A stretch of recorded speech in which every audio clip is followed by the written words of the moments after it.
Have you seen the new Monster Hunter movie poster? What the heck? Where are the monsters? Who's responsible for this? Some guy named Paul Anderson. Paul! What the heck?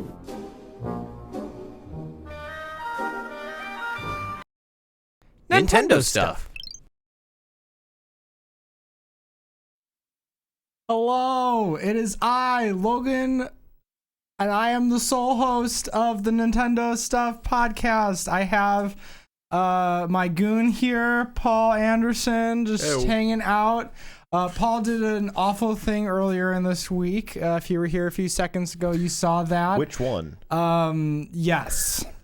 And also, hi, Brandon. Hey. Hi, how are you? Where have you been? I wasn't turning the stream on. Oh, man. Well, it's good to have you here. I have usurped you, and I am now the sole co-host of The sole host. the sole co-host of Nintendo Stuff podcast. So welcome back, but don't say anything I don't want you to say, because I'll kick you off. Shout outs to Mythical One in the chat saying, "Come on, Paul."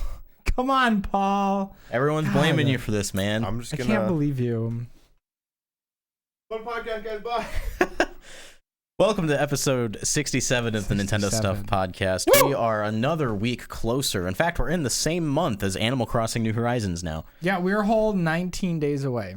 It's nice to finally get so close to the game, as well as Doom Eternal. That you can smell it. Yeah. The burning flesh of Isabel. No, all of the animal feces occupying the island. I was gonna say the debt, but your answers are good too. I can also smell the debt. All the bells we're gonna be raking in, so we can just give it right back to Tom Nook. That's how I can pay off my debt. Gameplay loop.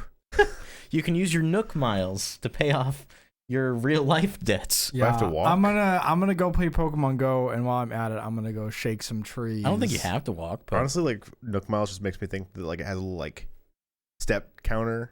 and it's just like attachment tracking how much you're walking. Yeah. Imagine having to walk in circles in To the pay game off to your- pay stuff. Oh my god. Now imagine having to walk in real life to earn miles to pay off your debt in the game. Animal Crossing Go. That's just It's not me. Pocket Camp. Oh, yeah, well, I guess it is. But if you saw the intro to today's episode, one of the things that is burning in our minds right now is the poster, well, both posters for the Monster Hunter movie. Sorry, the incredible posters for the Monster Hunter movie. Absolutely because there's incredible. nothing wrong with those posters. They made everybody super excited. They're doing a good job instilling faith in this project for the fan base, the dedicated Monster Hunter loving fan base. Well, Paul sounds confident in the product. But he's right, though. Nothing in that poster screams Monster Hunter. I mean, there's the logo, which is faithful enough, and the bone blade. Yeah, I was about to say the weapon. Yeah, Also, what kind of monsters are you going to be killing with the bone blade? Come on. that's the weak stuff. The birds that don't exist in the back. They could have at least put like birds and literally anything in the background would have been better than that. If I was at, are they giving them out at PAX East, right? Go and stand in line. I'd be upset if I stood in line and that was the poster they gave me. Oh, I'd vomit. So, for those who haven't seen the posters, one of them features Mila Jovovich, and I forget the name of the other gentleman who's playing the hunter. But one poster features Mila holding a bone greatsword in front of a vast nothing. It's there's nothing, no creatures, no life, nothing. I mean, I tweeted about this, and I'm not upset that there's not like monsters, but you compare like the backdrop to the lush environments of the Monster Hunter games. Even the deserts look more lush than that movie poster's backdrop, and that's the thing that's upsetting to me. Is there's so much like vegetation and whatnot that you could have like squeezed in there, and you just didn't. It's so like ugly and barren for the sake of being ugly and barren, and that might be the most threatening thing about this movie, because this clearly tells me that they're missing the point. Yeah, it's going to be weird having to deal with this movie, because I don't think any of us are confident that it's going to be very good or live up to the Monster Hunter world. I think the only possibly redeeming thing that could come out of this is that maybe there's a third poster that fits the other two posters together and really completes it. That'd be neat. Just a giant Rathalos poster. I would hope so. And that's another thing. Like these two posters are featuring the main human cast, when Monster Hunter should be about the monsters. Like, they're the stars of the show. And to not have them on the posters is like criminal to the marketing campaign. It kind of hints at this larger misstep that they're probably making, where they're focusing on the characters and not on the monsters. Yeah. If you think into like the stories of the games, it's always, oh, hey, here's this monster and what it's doing to our village. We need to go stop that. Yeah. Now, I mean, from the basic plot that we're aware of, the monsters are going to have a considerable effect on the real world ecosystem, instead of the Monster Hunter world ecosystem, which is, that's a very Monster Hunter plot. But the fact that it takes place in the real world, I'm really that's hoping the killer. that I really want a little bit of humor with like the hunter in the real world, like where he's looking for herbs and looking for a rock to like sharpen his sword and just like can't find anything. Where are all the materials? So, okay, my question is how have they established? Probably not. How they get from the real world to the Monster Hunter world? Portal. Okay, but like, where does the portal come from? Does We it come don't- from like Sonic's ring? comes that from movie just inside. came out recently. Maybe these are in the same universe. I guess Capcom like and Sega. Just... I'd be more willing to accept it like if the portal had everything to do with the Monster Hunter side of things and not the human side. A portal spawning monster. Oh, that would be rad, actually. Like if this movie develops its own monster, of course we want the main series monsters there, but if they use this new monster to kind of carry the story, Then you have to give us. I got it. This is actually the third film in the Smash Bros. Cinematic universe. Right. And Monster Hunter will be coming to Smash. And then we got Sonic, we got Detective Pikachu. So it's only a matter of time to get Mario. Mario's coming to Smash Bros? Yeah. No right? way. So that's what's actually happening. And yeah. If there's Sonic's like ring brought them to the Monster Hunter world. if there's like a larger baddie like that, though, I really hope they pull a Jurassic Park and like Rathalos or some little monster just kind of like joins in the fight at a critical moment. That'd be neat. Or it could be like a Jurassic Park 3 thing where like Rathalos like breeds with Nergigante and they create this like super monster. Rathigante. So yeah, I don't have a lot of faith in this movie. We've seen that like teaser trailer from like, gosh, almost a year ago now, where we see Diablos, the Handler, the Admiral. That did more to like instill faith in me than the poster did.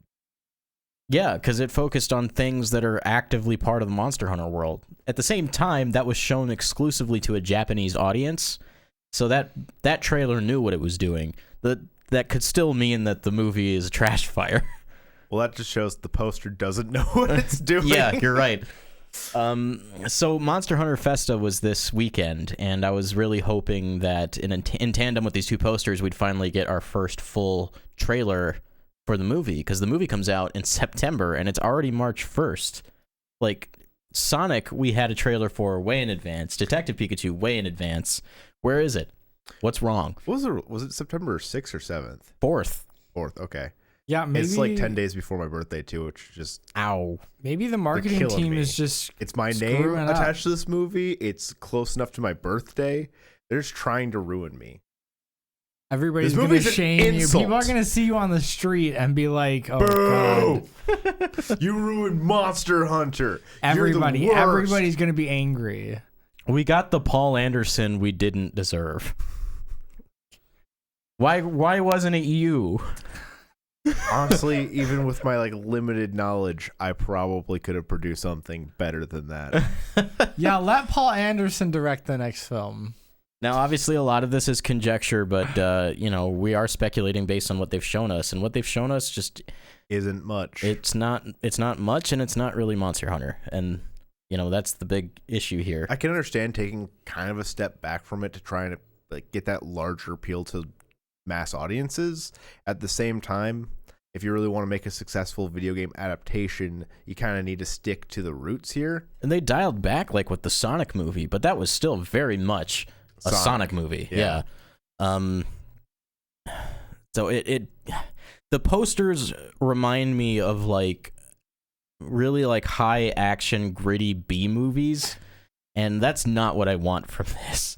Why is there grain? Why is there film grain on it? I know they didn't film it on film.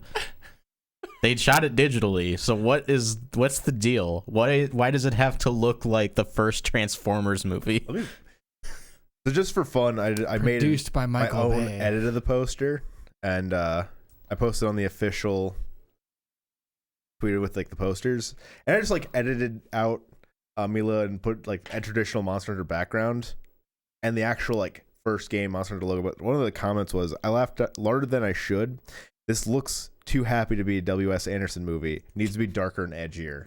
Yeah. And I think that's probably like the problem is His style does not meld with this. Yeah, I mean, there's always been dark points in the games, but like overall, it's like triumphant, right? You're right. Hunting these massive monsters and you're saving the world. It's also like a lush, happy, bubbly fantasy world. I mean, this feels like it was this was a movie game made back in that era of gaming where everything had to be like dark and gritty and like ugly brown. Yeah. That's what this movie poster is for, a game like that, but that's just not Monster Hunter. Now maybe things will change when we finally get that first, real look at some footage, because the test footage, or not the test footage, but the trailer that we did have leaked, like the monsters from what we could see looked very, very faithful to the monsters as we know them. The weird thing about that teaser too is that like the environments in the teaser were like brighter and lusher than this poster. Yeah, the desert they showed off looked like a desert you would see in Monster Hunter. So why don't these posters reflect that?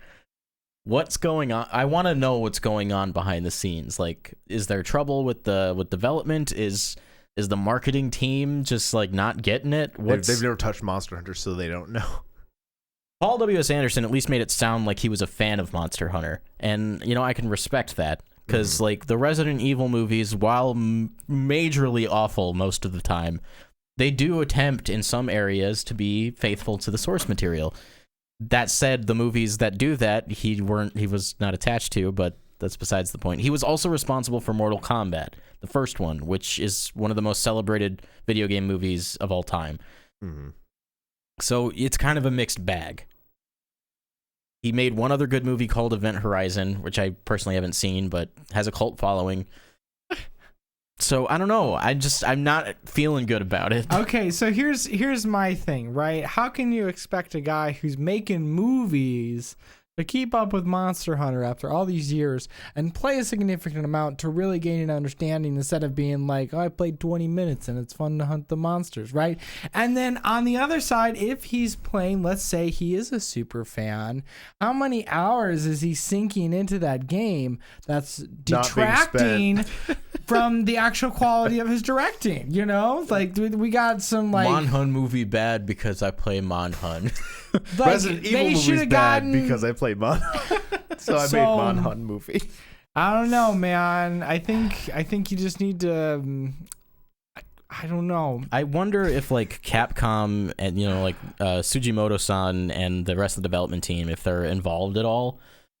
I feel like in order to start making these video games movies more successful, we do kind of need the companies that own these properties involved in the process, getting some of the people who made these characters and know what makes this special.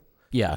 Involved in putting that touch, that magic into these projects. And thankfully, like we're getting that with Mario. We got that with the Pokemon Detective Pikachu movie. We didn't necessarily get it with Sonic, but we did partway through development of that movie. So like they're learning, right? Yeah. They understand that if you can't just take these properties and make them general audience. And don't pander to the fans that love the franchise. Yeah. They need to spread the love a little bit more. So hopefully we get the first official look at this movie soon, because I don't want the first look of the movie to be when the movie comes out. You know what I'm saying? I mean, that's what you do with like video games for reviews. Yeah. When you know you made a garbage fire. Exactly, right? That's not adding faith, or already like minimal faith in this project. We don't want to diminish it even further by waiting until the last second for a trailer. In addition to this, 2 years ago, Capcom announced a 3D CG TV movie called Monster Hunter Legends of the Guild about a hunter who is defending a village from an elder dragon attack. Which sounds already eons better than a live action Monster Hunter adaptation. So why they didn't like fund more money into like that direction, I don't know. It was supposed to be released in early 2019, and we haven't heard anything about it since its official announcement in 2018. Boy. So I like how I didn't find out that this movie was a thing until the poster dropped for the live action movie. So hopefully we hear some stuff about that soon, because that sounds fantastic. And the key art shows a hunter with an insect glaive, I think, jumping through the air towards one of the what's the spider monster from Monster Hunter 4? Nursilla, I think. Yeah. So that's Monster Hunter. Look cool. Can't wait. But I think that's enough being sad and upset about Monster Hunter for now. So what else do we have? I don't know We have if other I can topics? move on. Yeah, I just apparently came here there's for other Monster things. Hunter.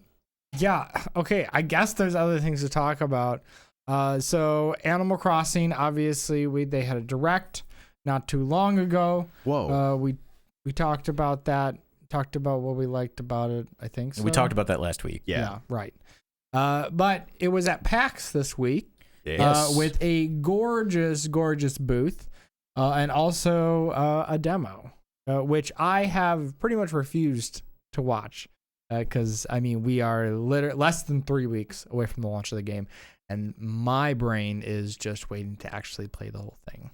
Yeah, and a lot of little tidbits of information have been, coming out because of this available demo.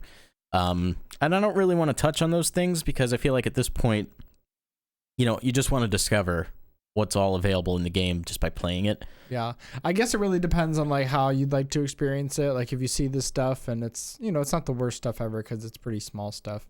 But they've also dropped a whole slew of trailers. Like the marketing campaign is in full swing for this game. It opened up. They're on Twitter. They're posting all this other stuff. There's like move-in procedures on Twitter, which I thought was cute.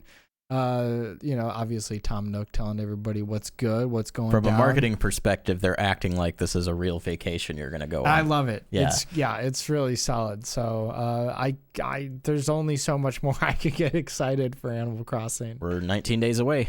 Yeah. I mean, do we all have our pre-orders in?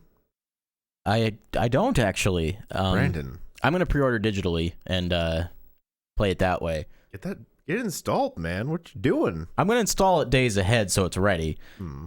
But I got to make sure I got the mun, you know what I'm saying? That's fair. Yes. Because I got to buy 2 copies. Oh, same. Yeah. So outside of that, like Fire Emblem is back in the news. Actually, more so Intelligent Systems.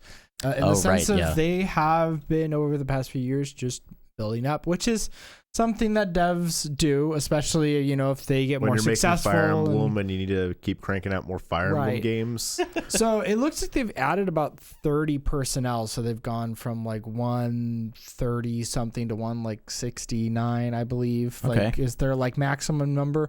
But also, I think this is interesting because they didn't have a very large amount of their devs on Fire Emblem Three Houses. That was mostly Koei Tecmo. So the question is, what is the rest of the studio working on? Are they developing Fire Emblem Warriors 2? Are they putting out the port for what's the Fire Emblem Shin Megami Tensei crossover? I can't remember that. Why am I blanking Tokyo on Mirage Sessions? Yeah, Tokyo Mirage Sessions. That, I believe, was developed by Atlas. Oh, okay. So there's the question again. Like, I've asked this question, honestly, probably a million times, and now it's even more like, oh, Didn't look. they work on, like, the so many people. Mario and Luigi series? Or didn't they have... What are their other, like, franchises? Paper Mario. Yeah, they do I know it was, like, Mario. a Mario RPG. Mm-hmm.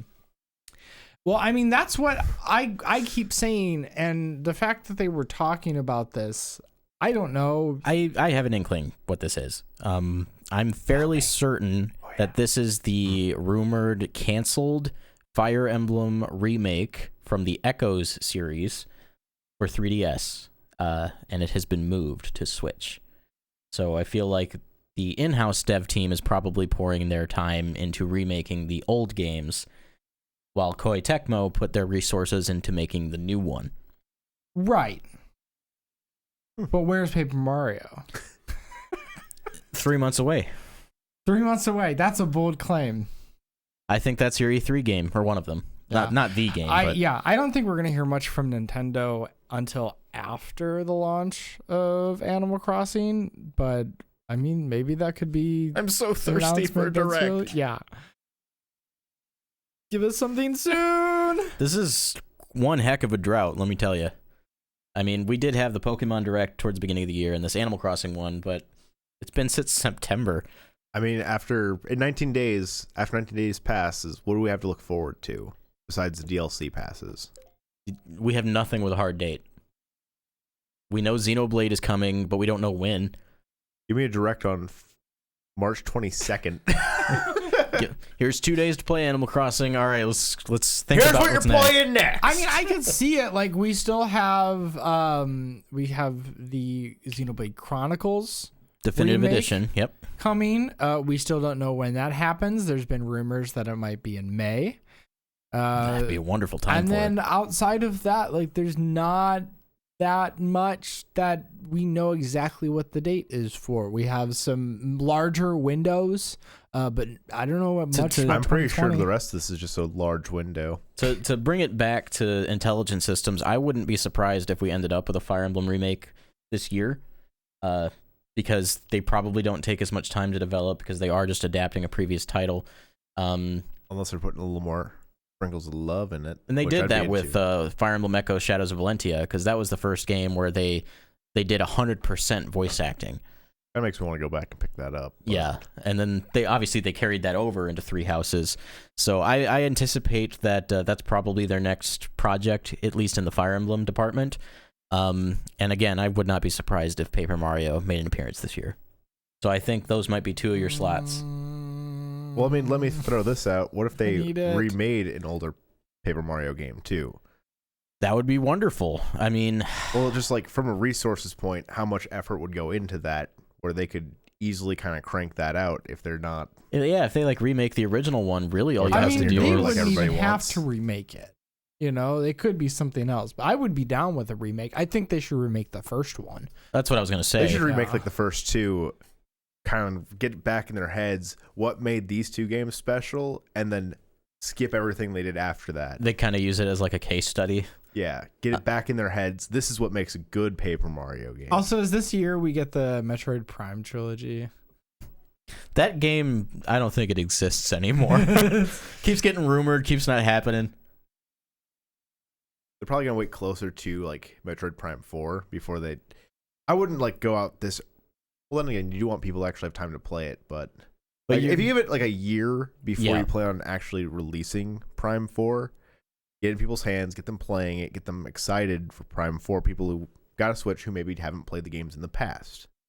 You're right. It's still a good idea. Whether or not they do it is on Nintendo, but They got to get it in the public eye, right? yeah. In addition to that, like we had the Bayonetta 1 and 2 come out, like, what was it, 2 years ago? I think it was announced at the Game Awards and then just came out, I think, 2 months after that. Yeah.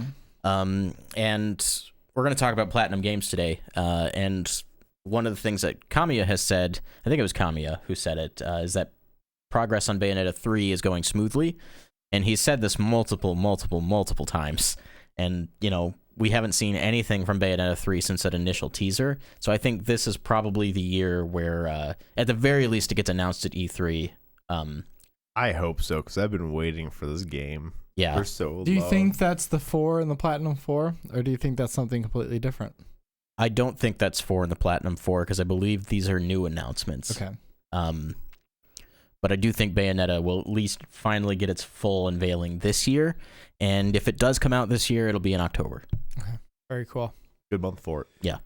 Speaking of Bayonetta, there are some other characters that people in Japan would love to see in Smash Bros. It's a pretty good list. Can anybody guess what number 1 is? No, you already know. Can you guess? I already know too. Ah, dang it. It's Sora. It's Mr. Rogers. Dang it. Dang it. Okay, so Sora won a Rap of the rapper. poll, top result of a poll from a publication Gex. called Inside Games over in Japan. And Sora was the most wanted character. I think he had like 209 votes, which was like, I think the next one up was like 90, and that was Dante. So clearly the support for Sora is there, which is exciting because I'm a big fan. Yeah. So the top 5, Sora, Dante, Monster Hunter, Rex from Xenoblade Chronicles 2, and 2B. Wow, I want all of those guys. Yeah, those are some good characters. Some good characters. They're like Master Chief for the West, and I'm down with that I'm down with that like fighter pass. Imagine getting all 5 of those in the pack. I mean, that'd be wonderful because because like that's 2 of my top tier wants, and I just finished Nier Automata not too long ago, so now I'm like all on for 2B. And then the 6th one should be Goofy from Goof Troop. Not in his Kingdom Hearts attire, but in his Goof Troop outfit. Yeah. What if you got him instead of Sora? Just Goofy. Donald. Give him like the do you guys ever see the Extreme Goofy skateboarding back in the day? Yeah, that game was my jam. Give him the skateboard. What? Wait, the video game? Yeah, there was a video game. Nope. I thought you were going to talk about the movie. No, I didn't know there was a had game. a whole like Was it skateboarding game with Goofy. Just a straight up skateboarding game, eh? Yeah, I played the mess out of that back in the day. Gosh. That's awesome. Goodness I didn't know about gracious. that. Oh, goodness. Okay. Give me that. All right. Okay. Sadly, I don't think We Goofy's have to going to end make the it into podcast early Smash so we can look this up. Bros. That all being said, let's talk about Platinum Games because they have had quite a few announcements in the past like month and a half. They've been busy. So they revealed that Platinum 4 website. There was 4 announcements. Not long after, they revealed the wonderful 101 Kickstarter, which took absolutely 0 time to pretty much hit all of their stretch goals. I don't even know. The game's also already done. Yeah, so they funded it, and then they actually talked about a release date. It launches May 19th. Oh. Yep. In North America. 22nd in Europe, but who cares about Europe? Because America's the only thing that matters. North America, May 19th, very soon. That's like 2 months from Animal Crossing. Everything from now on is just gonna be referenced to like When how Animal Crossing. Yeah, it's gonna come out 6 months from Animal Crossing. So so the second announcement also came this week. Project GG, which is the Good third game. hero game from Platinum. So there's Beautiful Joe, The Wonderful 101, and this will be the 3rd game in the trilogy. And it's about being a gigantic hero. So like you fight kaiju battles. Okay, that's what I thought you meant. Yeah. I'm was so hoping. down for this. Kamiya said something about this not being a niche title. So like it seems like this is going to be a very in your face, like very accessible, everyone should play this kind of game, which is exciting because the other 2 games in the Hero trilogy are definitely very niche. Right. So this is kind of a different direction. I hope the kind of zaniness and silliness from the first 2 are still there. But I love the idea of being a giant fighting man. I'm looking to see like how much Vanquish and how much Bayonetta like is in this game. End up in it, yeah. Yeah. Really quick, totally not on topic, but like they released that Bayonetta Vanquish dual pack on PS4 and Xbox. What a strange combo. But like, why didn't we get it on friggin' Nintendo Switch? We just need Vanquish. Like we don't need Bayonetta. Yeah, we already have Bayonetta 1 and 2. Yeah, y'all ever played Vanquish? I have seen Vanquish played. It's really fun. Yeah, it's cool. It's a lot of fun. So you pilot a mech, right? Or are you a robot? I'm not even sure about Robot. that. You're wearing some type of suit, if not being actually. I know the controls are kind of infamous, but like once you get it down, like you can get really good. It's at that really game. cool. Yeah, It's really neat. Going back to Project GG, yes, I'm excited. It's going to be multi-platform. It's always also going to be their first self-published title. and that's the 3rd thing, isn't it? or was that not one of the 4? No, the third thing, it wasn't one of the 4. The third thing, we'll get to that. Okay. In here in just a second. Yeah, the first self-published title, and that'll probably happen more and more. It seems like Platinum is growing and looking to do bigger and more things, which is why the third announcement is the new Platinum Games studio in Tokyo. So they're opening up a new studio, and that means we're going to get more games. Yep. I like more games. Me too. From Platinum, yes, please. It's amazing just how, like, obviously Kamiya has, like, such a rich history within the industry, but building up his own independent studio, you know, sometimes you have to, you know, you accept contract work. I think they, you know, they made a Transformers game, and I mean, some Kamiya other... has also like developed a lot of beloved franchises that he no longer has, you know, like direct control over, like Bayonetta, Devil May Cry, Okami. Those are all Kamiya games, but Kamiya doesn't necessarily jurisdict any of them. Don't they own the IP now for Wonderful 101 though? They do. Okay. They bought that back from Nintendo, as I understand it. So I don't see Platinum getting franchises like Bayonetta and Devil May Cry back, since they're so like established by this point.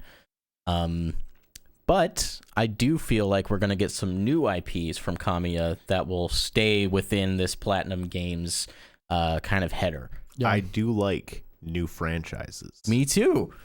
Give us the new ones. One game that has been like heavily requested in like the Platinum Games verse Hideki Kamiya kind of circle is a Bayonetta versus Devil May Cry game, because those games are brother and sister titles, right? And they've teased that they take place in the same universe all the time. So while it's not a new franchise necessarily, it could be a new IP. That'd be pretty hot. Yeah, let's get it going. Come on, Kamiya. Come on. Who has ownership of Devil May Cry? Capcom. Yeah, come on, Capcom. Same with Okami. Okay. And then who actually owns Bayonetta? Because I know, like, I think that technically Sega. Sega, okay. If it's not, yeah, if anybody else owned it, it would be Platinum. But yeah, Sega are the ones who had the. They at least published the first game, right? I know, like Sega, Nintendo, and Platinum all worked together to make Bayonetta 2 happen, and I just didn't know who it belonged to. Yeah, I would guess Sega. It belongs to Christmas. I would love to see Platinum Games be the sole owner of Bayonetta. That would be fantastic. Yeah, it would. Just give it to him. I don't see it happening anytime soon, but I think it should. Let's see. I think that's all in terms of the Platinum news. But there's some stuff that also deserves some Platinum. In the sense that I'm really excited for some things to come. There's a Samurai Jack hack and slash game an coming. Adult Swim's game, Samurai Jack. What is the subtitle called? Something past. Heckin', I don't remember. That's a weird name for the game. I would open the Heckin' past the link, but you know, Asana. But yeah, it's being published by Adult Swim. They hooked up with a studio to make this hack and slash game, and it makes me want to finish that show. You really should, because Samurai Jack is an incredible piece of art through and through, both the original series as well as the finale season that they produced a few years ago. But Battle Through Time. Samurai Jack Battle Through Time. I remembered thinking that the subtitle sounded kind of dumb. I know, it sounds on brand for Samurai Jack game. It does, but it also sounds like very mid-2000s GameCube licensed game to me.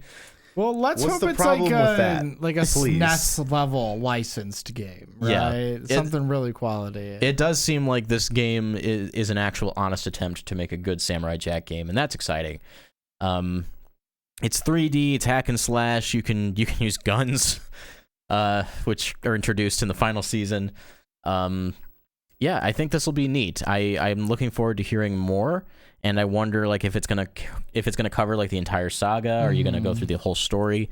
Are there other playable characters? Because there's an additional character in the final season who becomes instrumental to the plot.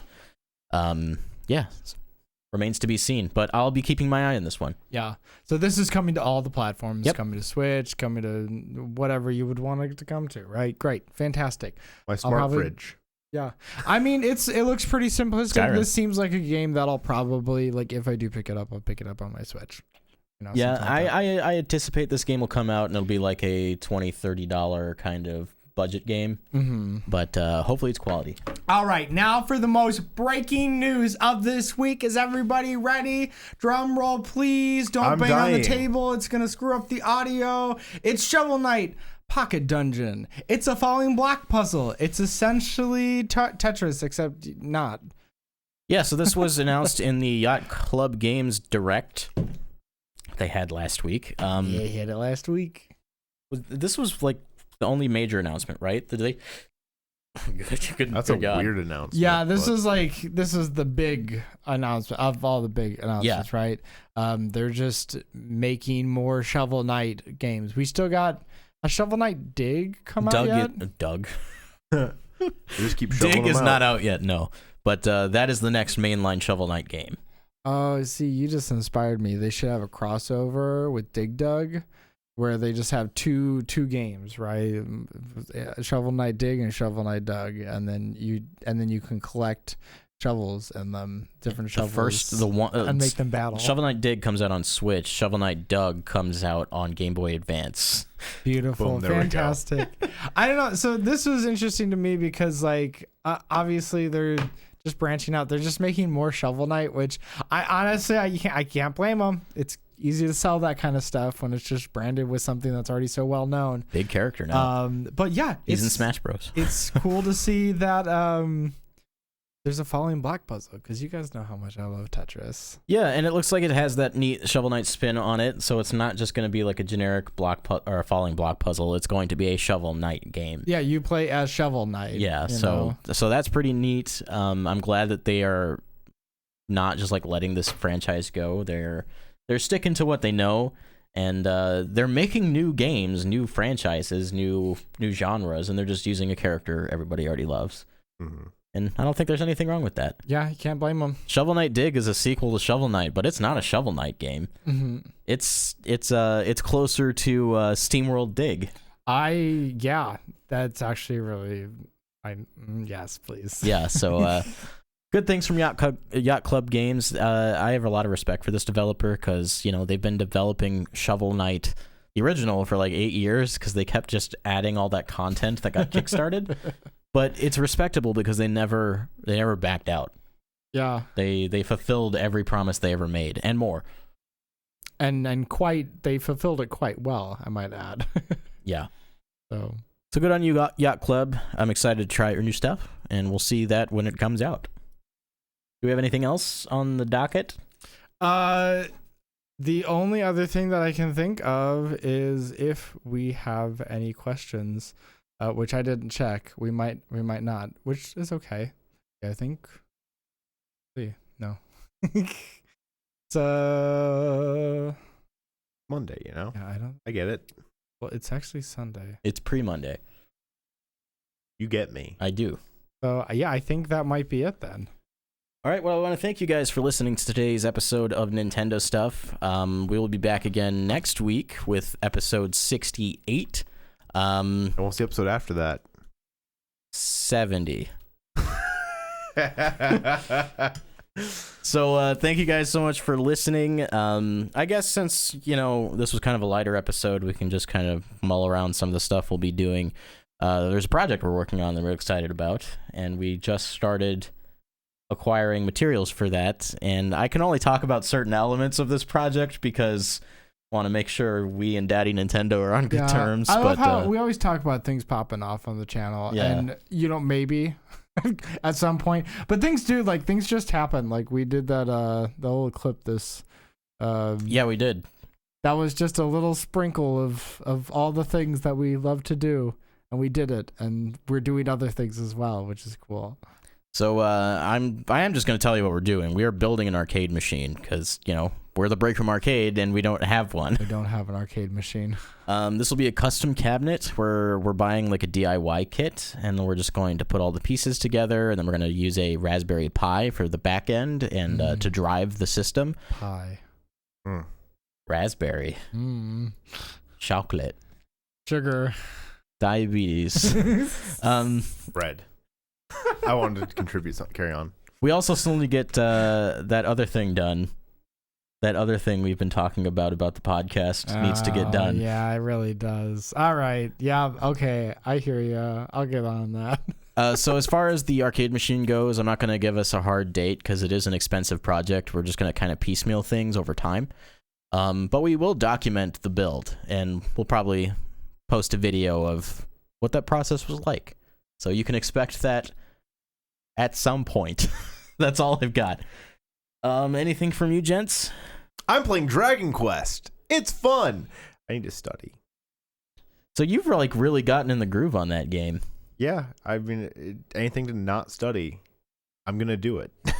So you just got Sylvando. I told you were gonna like Sylvando. Oh god, I love Sylvando. He's just like the first thing he like ever said just won my heart, and it was just like, I hope this is my next party member, and then he was. He's got some great moments ahead. I'm looking forward to hearing what you think. Just every time he says I'm fabulous or calls me darling, it just melts my little heart. He's so pure. He's such a good man.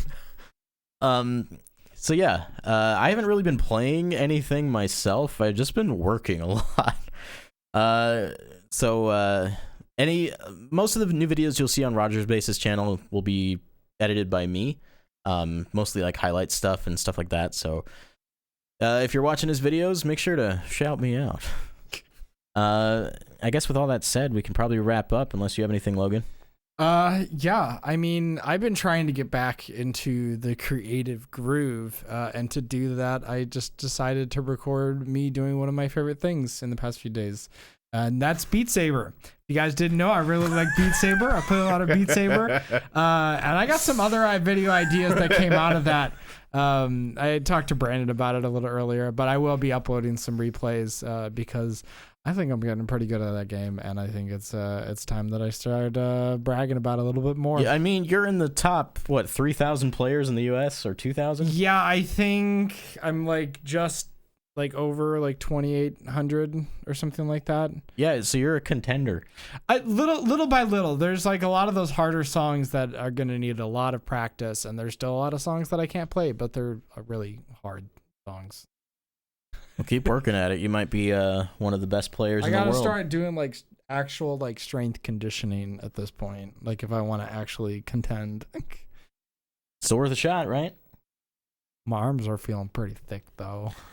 So we'll see you guys next week. Make sure to follow me on Twitter at Babababs. Follow Logan at LoggyDubs. Follow Paul at Gunnysaurus. Follow us as a collective at Breakroom Arcade. And if you want to keep up the conversation with us, make sure to join our Discord. There's a link to that in the description below.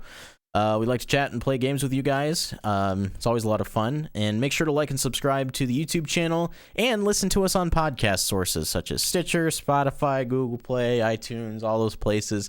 Leave us a rating because it helps us out. However you're listening to us, go do the opposite. Just for a week. Oh, yeah. Just so if you're listening at on podcast sources, come to the YouTube channel. If you're listening on the YouTube channel, go to the podcast sources. Just mix it up. And if you're listening to this on a podcast source and you've never watched the show live, we do these live on Sunday nights, usually around 6 p.m. Central Time. And you can find all the information for that usually on our Twitter page or in the Discord server. If you ever want to ask us, just reach out. We'll probably answer. And if you're not listening at all, it's a good time to start. I don't know how you're watching this without listening to it, but still. You know what? I appreciate the attempt. That's how you get to the people, right? Tell your friends. I actually had a coworker who didn't know that I was podcasting. Oh, yeah. Asked me, hey, what's your YouTube channel? I handed her my little card, and she's like, oh, Break Room. My friend listens to you guys. I caught a glimpse of it, but I don't think you were on the episode. That's crazy to me. The fact that that's happened. The first time that's happened. Yeah. Period.